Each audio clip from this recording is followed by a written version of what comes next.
Now it How, is. there you go. Hello, YouTube. Welcome to the family card table. Hope you're keeping everything on the table. I know this is a bumpy time. A lot of our stuff's coming up.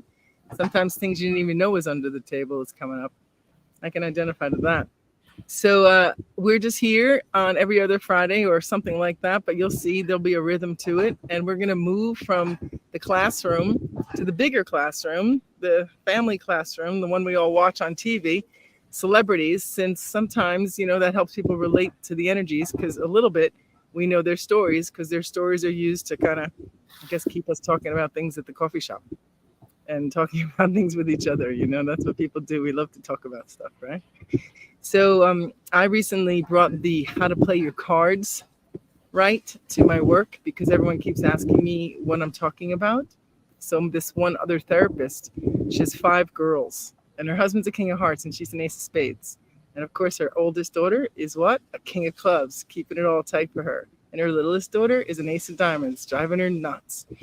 So it's like how everything plays itself out. And there's three girls in between, and I'm trying to remember what they all were. One's a seven of hearts, but like everything that I would say about, she says that's exactly what they're like. So it was affirming to know that when families do start to come into this understanding, it's like, what do we do with this? I said, to me, it's understanding that this person is this way, that you're not supposed to change it. You're learning to work with what the person is. Like we need to work with the words I've been giving to the girls in awareness lately is it's not about control, it's about responding.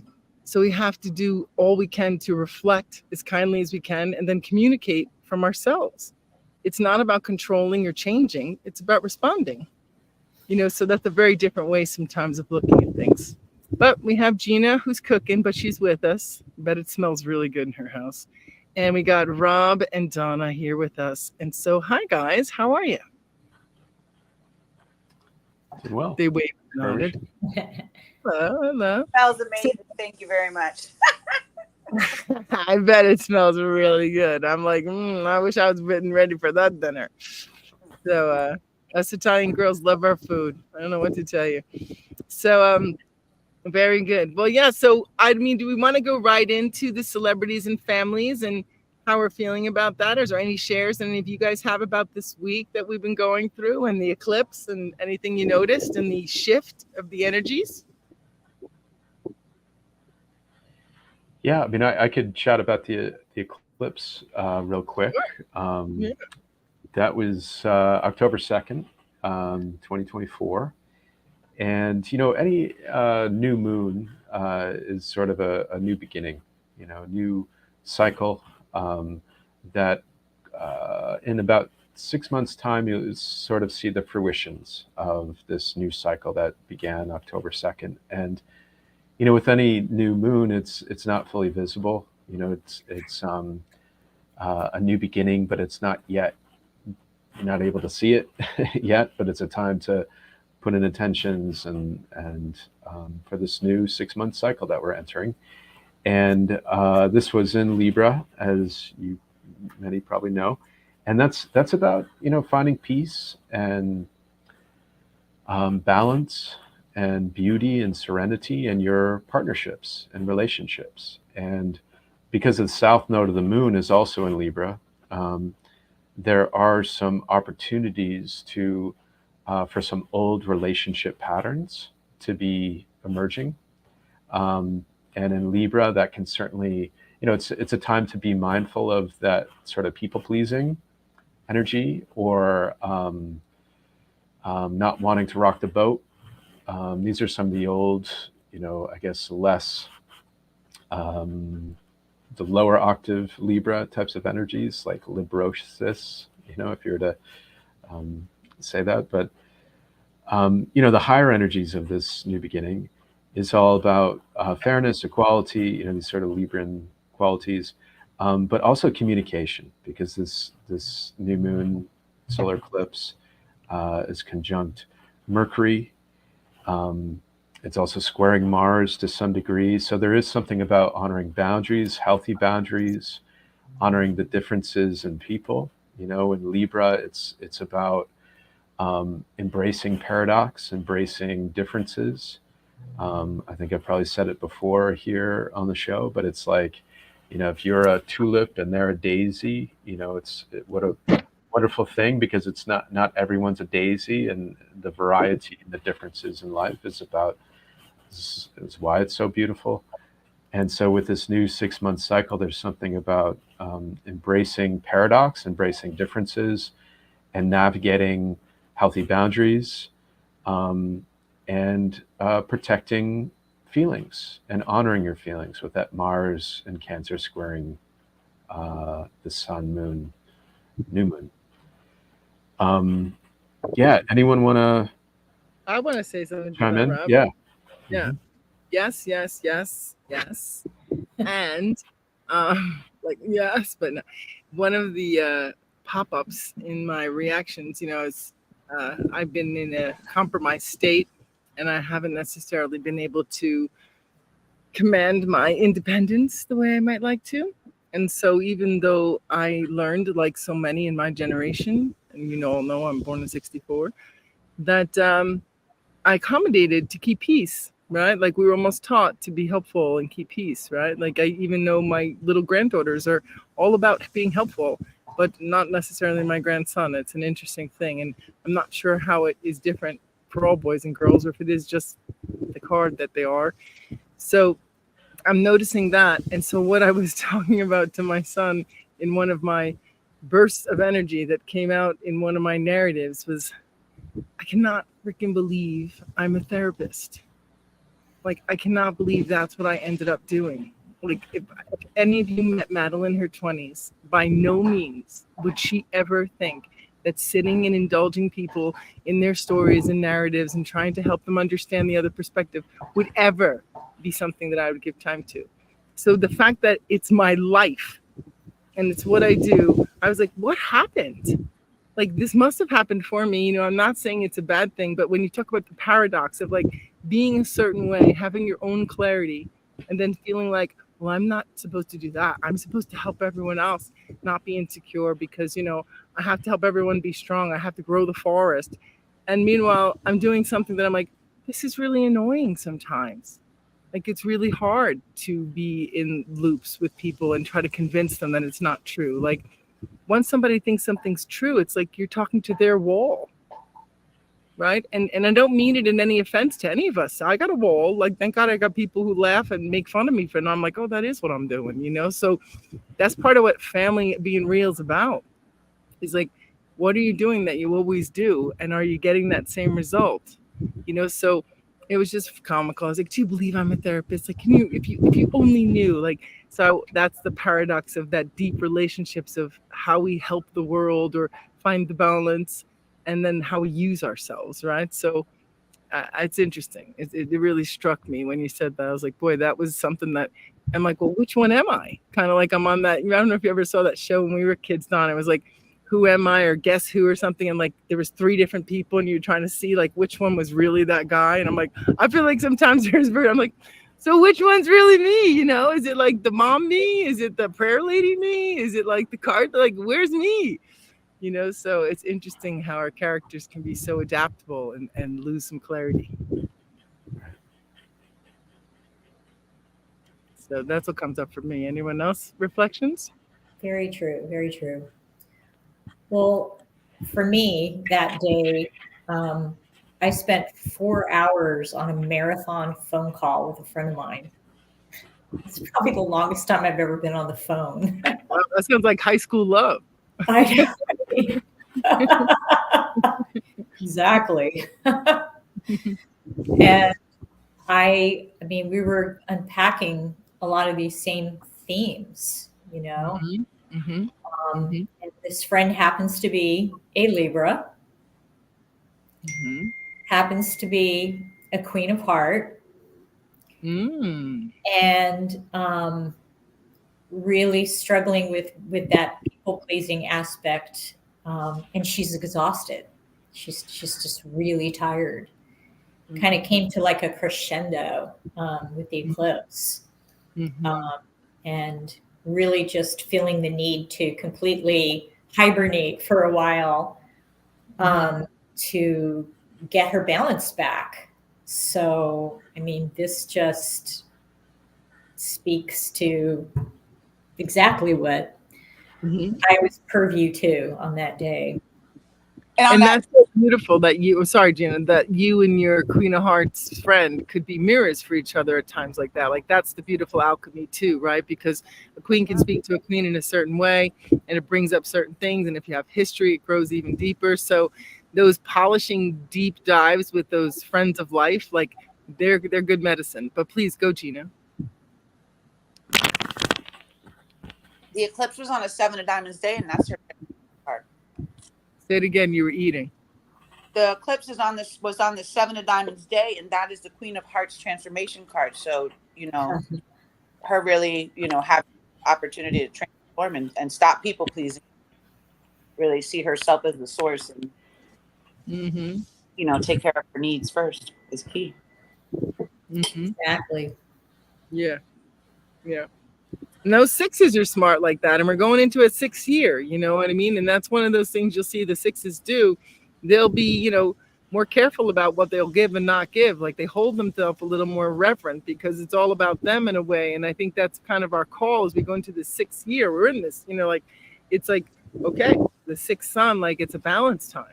How are we going to balance those ways that we went out of balance for concepts that we may not believe anymore, or maybe even were never true? Like, and those are like ground shakers, when you're like, oh, that's not true. How much of me is built on that thing that I now know isn't really true?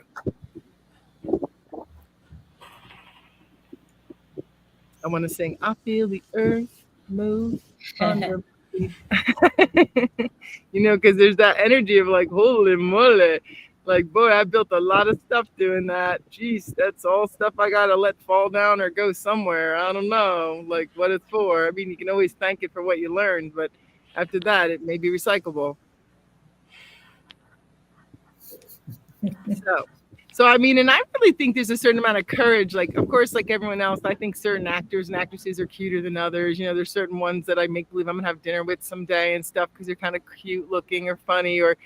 But if you think about an actor, they have to be able to blank slate themselves and become another character, right? And then when you do that, everyone watches you do that. They're impressed that you can do that. And if you can do it really well and convince people of that role, well, you're even better. You get an award for that, right? So then I wonder how that plays with authenticity, right? Because these are real people who have tendencies too, but they play certain roles. Like, think about someone who's in a sitcom for like 8 years. Like, you're like that character. Like, the whole world thinks of the people in Friends as the way they were on that show, right? Because they were in front of everybody's living room for a decade as those characters. So I'm sure their real selves came through those characters, but as an actor and actress, you really have to be able to clear you and be what the role is that you're being asked to do. So I give a lot of props to those souls who are famous, who really have a different life path, because everything they do and see, we can talk about here live on YouTube. Yeah, it's interesting. I think a lot of really good actors have, at least in their birth chart, a lot of Neptunian signatures where they might naturally have sort of a lack a sort of sense of self.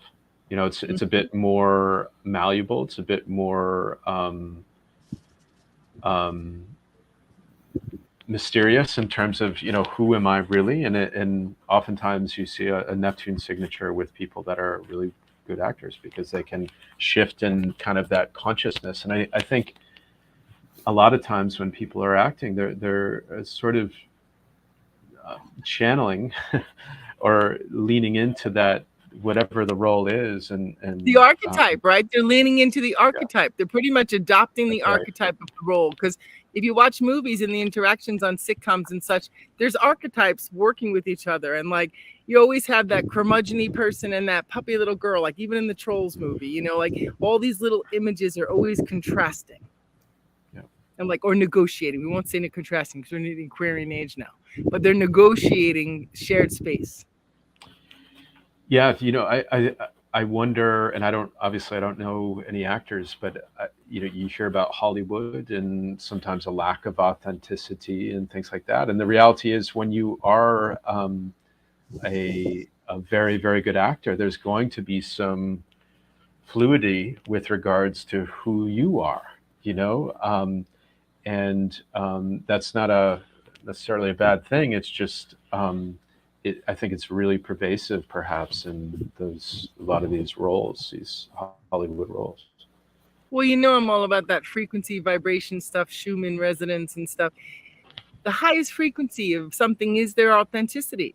It's even beyond happiness and joy. It's the real deal line to the divine. Like, that's what gives the juice to the frequency that liberates whatever it is we've been playing. So that's the place that is hard to find when you're so good at shape-shifting your heart and mind to meet the acceptance or the desire or the room. Right? You become a performer. I know, as a King of Hearts personality, I'm a performer, right? Like, that's part of this, the narrative of it, right? I'm trying to be an authentic one because of my King of Diamonds.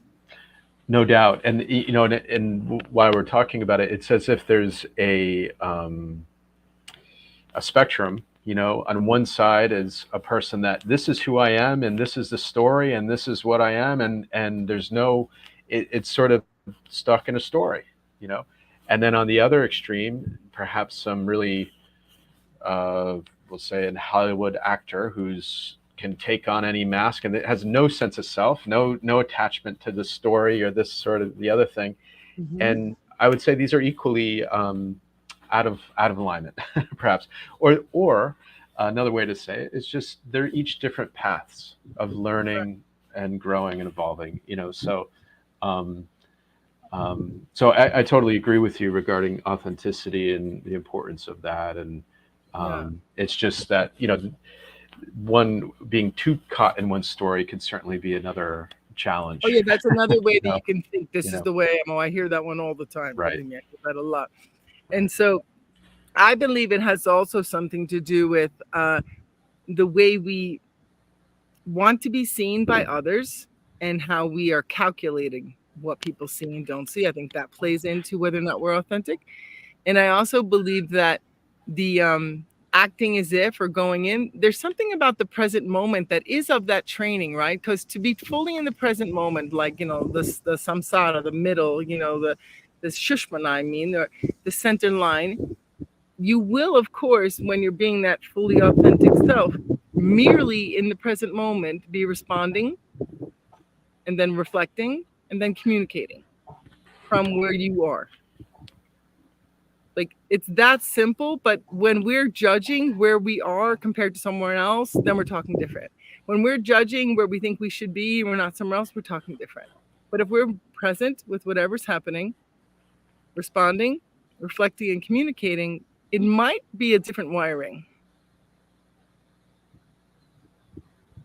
Right? And even as an actor, that's what you're asked to do, right? When you're on the stage, you know, especially like in improv, it's all about that. Like, you got to follow the lead, you got to go with the person, not try to change it, respond authentically, stay connected. Like, there's ways in acting and improv where you're learning pretty much to use the energies in a way that they actually build off each other, instead of annoy each other and make for, you know, whatever you do with it. I don't want to, you know, I have my own choices. So it's interesting. I've noticed, like, a lot of people who are gifted in improvisation are like Ace of Diamonds. That's so funny. I just had a session with one who's about to go play Dungeons and Dragons as a character.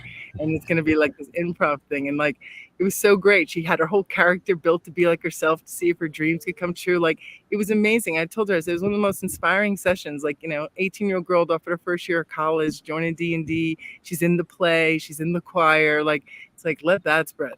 You know what I mean? But she's an Ace of Diamonds. That's the way she is. I mean, I'm sure someone who was a 7 of Diamonds wouldn't be living that one. You know, they'd be catching up with their homework and making sure that no one else was doing better and feeling embarrassed if they weren't perfect. Yeah. I also wonder too about like the fixed cards and the semi-fixed cards.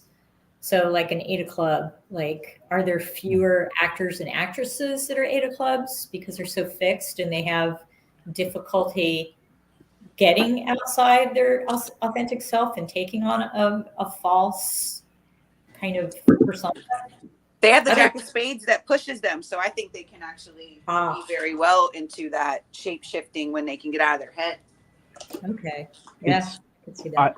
I would imagine also, and I know nothing about acting, but I would imagine there's different types of actors. One of which is they're really good at playing themselves and putting their energy into the situation, into the role, and they play the perfect part. Like those actors you see playing the same role time and time again. And whereas some other actors are really noticeably take on the energy of whatever it is they're playing, and they'll play two different roles, and you're like, how in the world is this that same person? And to me, there's different ways I think that one's own makeup can support whatever it is they're doing. um, but it would be interesting to see what cards are Oh yeah. more pervasive in Hollywood. Or Yeah. Or like, how you hear about certain actors and actresses that also invest a lot of time on the research, even to the point of like meeting up with the person who they're going to play their character. right. If they're playing someone that's a real life person, and like what that might say about their card. So I don't know. It's interesting to kind of think about. So one of the things I decided to do while I was having to lay around more than I'd like to is watch Saturday Night Live, because I always loved Saturday Night Live. And I haven't watched it in a really long time because I'm not up at that time on Saturday nights usually. So they have 50 seasons of it on some channel. And I was watching them be the president and Kamala Harris and all them. And I was like, God, the time that they are taking to learn their mannerisms, say their things, hold their faces. Like, there's something interesting to that with the mirror neurons. Because I remember even as girls, and this might be because of my Neptune placement that I did this, maybe not everyone did it, but we love to imitate the people after we heard them talking. We love to say it like them and do their voices and stuff. And we'd be on the floor laughing about how funny it sounded. You know what I mean? Because we were doing those voices like, hey guys, I say, like whatever. We'd be doing it and like we'd be cracking up. So I think about the amount of time those people take to do those characters, and how you have to be blank, and that's your art. Like your art is to be adaptable. Right? So I didn't even know we'd go there. I think it's interesting. So I don't want to run around too far and I'll go in circles all over. But my son's in 8 of Clubs and he's very funny and very good at improv. And yesterday at the program, we had an 8 of Clubs girl do a whole improv about two soccer moms fighting over which one of their kids are better and their baby daddies. And she was hilarious. So, so I do believe that they have it in them, but I guess it's what they do with their firmness when they do it. Like they have to be that playful Jack of Spades, like Gina said. They can't stay rigid, right? So maybe all of us have many selves trying to come together, huh? Different versions, different perspectives, right? So what do you think's happening with the celebrities today? We chose, who are we going with, Donna? J-Lo and Ben Affleck. All right. So I know nothing about them other than that they've been in some movies and stuff. I'm not a person who watches anything, but what are their cards? So Ben's birthday is August 15th, 1972. So he's a Leo. Mm-hmm. He's currently 52 years old. Oh, right at that point. Yeah. And Leos, of course, have the same birth card and planetary ruling card. So he's a Jack of Club. And then J-Lo is July 24th, 1969. So she is also a Leo, 55 years old currently, and she's a 4 of Club. Wow, nice. They really solid it up there. Yeah. So are Ben Affleck and are they together? What's like the current, like, what's happening? So are they J-Lo filed for divorce August 20th of this year. Oh, so they've been married. Because they've been on again, off again for decades, right? I mean, I remember, I don't even know, but so they were still married and they just filed, there's a filing for divorce recently. Yes. Okay. Gotcha.